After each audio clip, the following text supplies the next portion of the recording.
Это актуальное интервью в студии Сергей Михедов. Здравствуйте. В юбилейный для республики год свою вековую дату отметило также старейшее Министерство финансов Якутии. Также ведомство было отмечено по итогам всероссийского конкурса в прошлом году.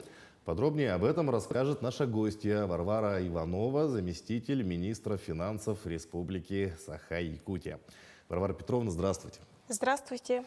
Расскажите подробнее про конкурс, по каким критериям проводилась оценка. Это всероссийский конкурс, проводится журналом «Финансовый контроль» совместно с Союзом развития государственных финансов под патронажем Министерства финансов Российской Федерации. В нем участвуют все субъекты Российской Федерации, и мы, Министерство финансов Республики Саха-Якутия, заняло третье место по итогам 2021 года. Это, хочется сказать, что это не первая победа. По итогам четвертого конкурса Министерство финансов Республики Саха-Якутия заняло первое место и было объявлено лучшим органом внутреннего государственного финансового контроля среди всех субъектов Российской Федерации. Но критерии тут были очень такие.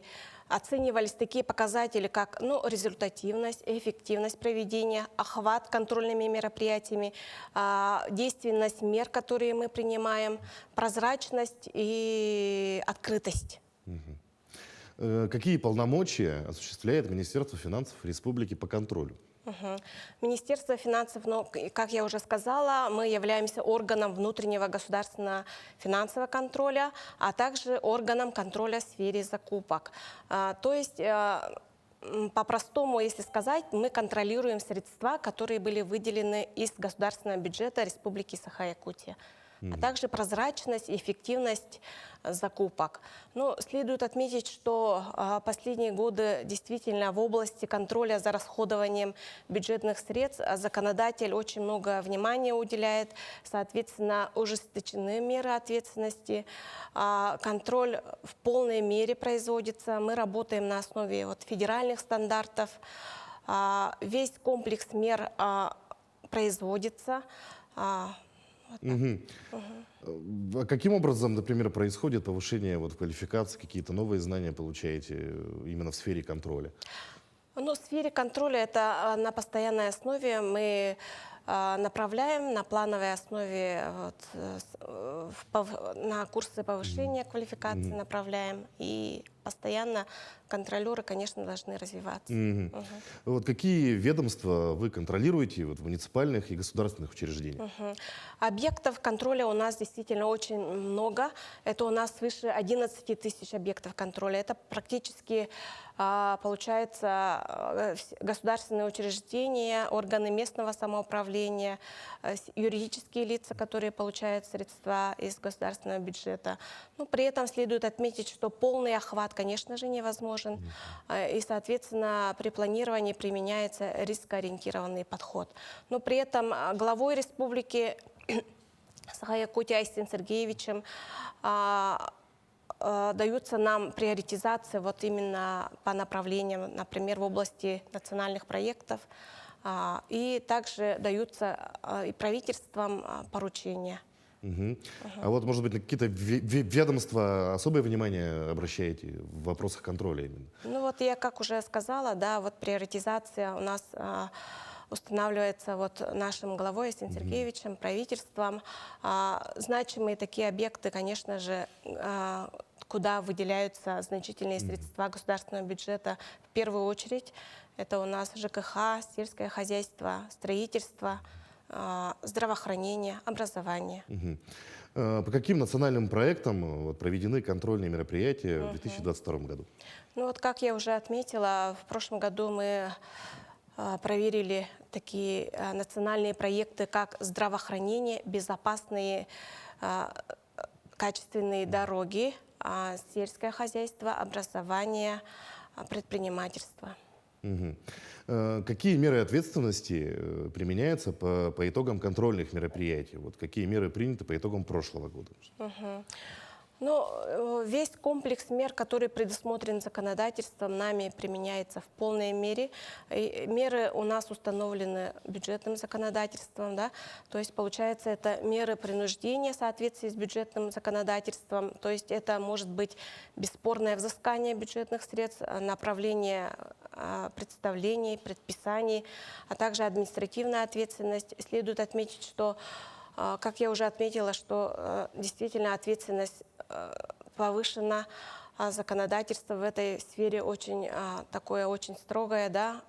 Ну, тут хочу отметить, что, например, оснований привлечения к административной ответственности в сфере бюджетных правоотношений, в сфере закупок, это у нас более 100 оснований в КАПе Российской Федерации. Кроме того, при необходимости могут быть направлены правоохранительные органы. Также взаимодействие у нас в полной мере производится как с правоохранительными органами, так и с другими органами. Но также следует отметить, что наша цель работы – это недопущение, то есть это предотвращение нарушений, то есть это главное не наказать. Поэтому большая работа нами проводится именно по оказанию методической помощи. На постоянной основе мы проводим семинары как среди главных распорядителей, среди получателей, а также для органов местного самоуправления. Ну, какие могут быть самые серьезные наказания грозить за нарушение законодательства, например, именно в сфере бюджета? Ну как я уже отметила, это административная ответственность может быть, а также при наличии оснований направления в правоохранительные органы. Каковы актуальные задачи органов финансового контроля? Ну, актуальные задачи у нас, конечно же, которые стоят перед нами, это уже обозначено, да, то есть это чтобы каждый рубль бюджетных средств дошел до населения, чтобы эффективно расходовались бюджетные средства, чтобы мы видели результат, да, то есть мы работаем над этим. И, соответственно, как я уже сказала, главное не наказать, чтобы народные средства, бюджетные средства дошли до населения, чтобы мы видели эффект от выделенных средств. Это наша главная цель. Актуальные задачами еще, которые стоят перед нами, да, хочется отметить, что у нас в будущем будет... Планируется цифровизация контроля, контролинг будущего, это предполагает постоянный текущий контроль с помощью цифровых инструментов. Это будет синхронизация таких прикладных программ, то есть в автоматическом режиме будет проводиться такой текущий контроль. То есть таких классических в будущем не предполагается, чтобы там выходить на контрольные мероприятия. Это без участия объектов контроля, это будет все в текущем режиме. Ну, если говорить о задачах на наступивший год, может быть, обозначить какие-то основные направления? Да, действительно, нам, главой республики Айсен Сергеевичем и председателем правительства Андреем Владимировичем даны уже поручения. Как я уже сказала, что в первую очередь это будет на контроль за расходованием средств в области на реализации национальных проектов. Также традиционно мы охватим сферу сельского хозяйства. В эту отрасль выделяется очень много бюджетных средств. ЖКХ, образование. А вообще, как вы можете оценить финансовую дисциплину организации республики? Но стоит отметить, что у нас действительно налажена системная работа. То есть это в республике контроль за расходованием бюджетных средств проводится, я считаю, что эффективно. Системная работа проводится. И следует еще отметить, что это задача не только контрольного органа Министерства финансов, да, это задача каждого руководителя бюджетного учреждения, каждого руководителя министерства, каждого руководителя органа местного самоуправления, вообще каждого должностного лица, который расходует бюджетные средства. Если мы все усилия совместные приложим, то, соответственно, эффект будет еще больше. Хочется, конечно, чтобы еще внутренний финансовый аудит, внутренний финансовый контроль у нас в республике развивался, потому что, как я уже сказала, что нами проводится рискоориентированный подход. То есть мы не должны идти, у нас нет задачи сплошного охвата, да? То есть эта задача должна стоять перед каждым должностным лицом, который расходует народные средства. Мгм. А как вы считаете, как можно, может быть, повысить финансовую дисциплину в организациях? Мгм. Ну вот как я уже отметила, что действительно это задача вот каждого должностного лица, каждого вот руководителя. И действительно нужна совместное усилие, да, чтобы при этом ведомственный контроль в сфере закупок у нас должен быть тоже. Вот в сфере закупок у нас действительно закон у нас тоже очень жесткий, и хочется, чтобы действительно постоянно повышали квалификацию, да, вот именно те, которые работают вот в сфере закупок, потому что у нас действительно законодательство, конечно, очень жесткое, поэтому, чтобы соблюдать, чтобы эффект был от наших бюджетных средств, должно быть постоянное вот развитие и постоянное. Вот у нас нет такого, чтобы кто-то там специально там кто-то украл или что-то вот.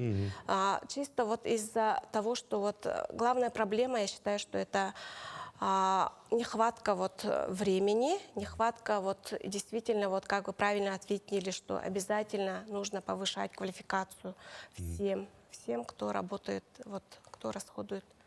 Может быть, бюджетные средства. приведете в пример какие-нибудь предприятия, которые показывают хорошую финансовую дисциплину у нас в республике? Да, ну действительно у нас есть такие предприятия. Хочется сказать, что это зависит от руководителя, да, от руководителя. И сейчас у нас еще именно у нас контроль вообще тесно связан именно с бюджетным учетом, да.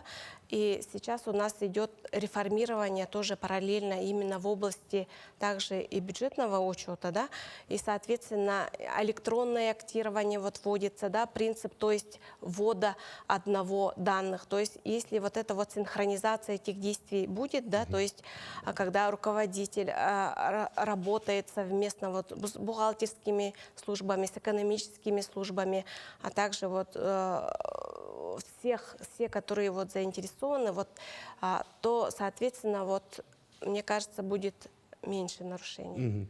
Ну, вот предлагаю на этих рекомендациях и закончить наш разговор. Варвара Петровна, спасибо, что нашли время, пришли к нам, ответили на наши вопросы. Желаем вам успехов в дальнейшей работе. Спасибо. А я напомню, вы смотрели актуальное интервью. Оставайтесь на нашем канале.